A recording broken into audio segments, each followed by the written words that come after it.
Kevin, Nick was praising your leadership and the way that you've led this group, with the young guys. I know you lead by example, but what extra do you feel like you've had to give this group?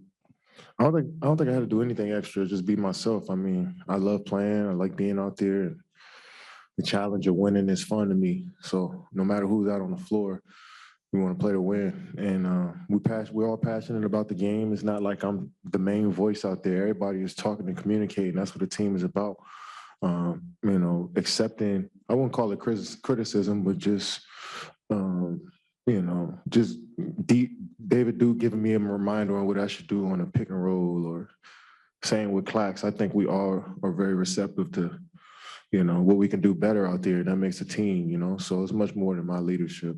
I asked Steve this, I'll ask you, is something collectively that the rookies are bringing giving this team some juice? Well, I mean, these guys have been dreaming of playing in this league, their whole lives. So to get an opportunity like this, so many starters out, so many rotation players out, you get an opportunity to just showcase your games and not put too much pressure on yourself while you're out there. I mean, it's a good position to be in for them, and I'm excited that they get this opportunity.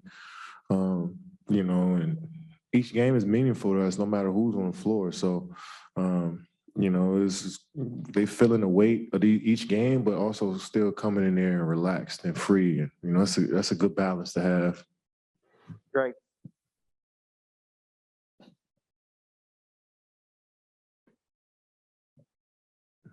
That's it. All right, Tom. Hey, Kevin, there's been a lot of different versions of this team over 100 games now, going back to last December. A lot of different groups, a lot of different combinations. Is there some from the coaching staff and Steve that kind of keeps everything together with a lot of different groups? Yeah, I mean, we know how we want to play on both ends of the floor, and everybody's always engaged in practices and shoot around. So when it's your turn to step up and play, we know exactly what we want to do. And we're 29 games in, 30 games in. So, our style and our schemes are pretty much set. So it's just about next man up mentality. That's pro sports, and guys are taking advantage of it. Alex. Hey, Kevin, obviously you guys had that hot start in the first half and got out that big lead. Just in the third quarter, what do you think changed to kind of let them back in it, and then for you guys to close out the fourth the way you did?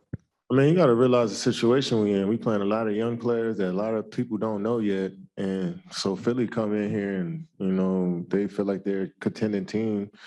And so they come in here a little bit more relaxed, knowing that our whole team not out there. That's just natural. So we hit them early on, and so we knew they were going to make a run at some point. They're a great team, and they got continuity. They've been together for a minute. So we knew we were going to make that run, just like we said coming into the timeout when they started to cut the lead. Like, we've been through this before in Toronto. So, we know how to bounce back from that type of stuff. And we was able to withstand that little punch and keep it going in the fourth. Hey, Kevin, we spoke about your ability to just dribble up the floor and shoot over anybody at any time. And you did that twice down the stretch to kind of put the game out of reach. I'm just wondering how many times you practiced that shot to be able to do that in clutch moments like you do. A lot. I mean, shit, since I was a kid, and I did that move so many times in real games, and started it's second nature to me at this point.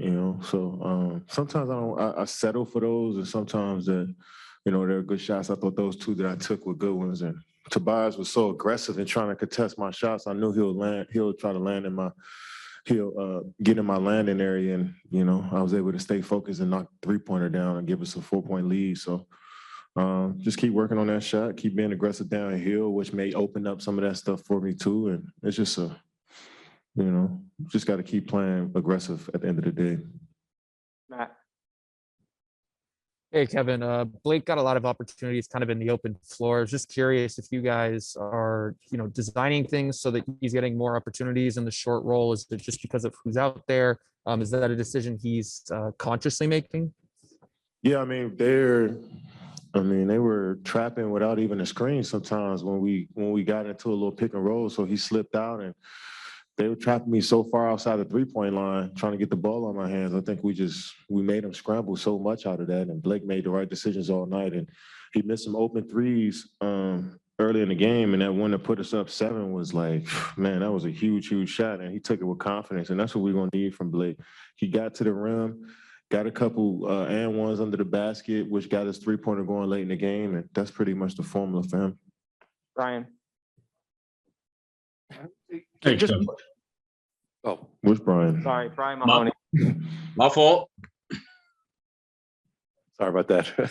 Just, what's it like for you right now with all these guys out? Does it, is it sharpen you a little bit that you know that probably if you don't have a great night, not just the scoring, that you guys might not have a chance to win? Does it sort of jazz you up a little bit more than even normal in a December game? Oh, yeah. I mean, it's a challenge knowing how you're going to come into the games, because a lot of these teams, they scheme for me a little different. We watch film on how teams play other opponents on defense, and I look at that film and like, they might not guard me like that. It might be something different. So I got to be prepared for anything coming into a game. A team might trap me as soon as I catch it. They may not trap me. In pick and rolls, they may trap. Sometimes they may, plan a drop. So I just got to be prepared for anything at any given time. So I try not to distract myself with anything else but just the next possession. And, and that's really my mindset when I step on the floor. Greg Logan.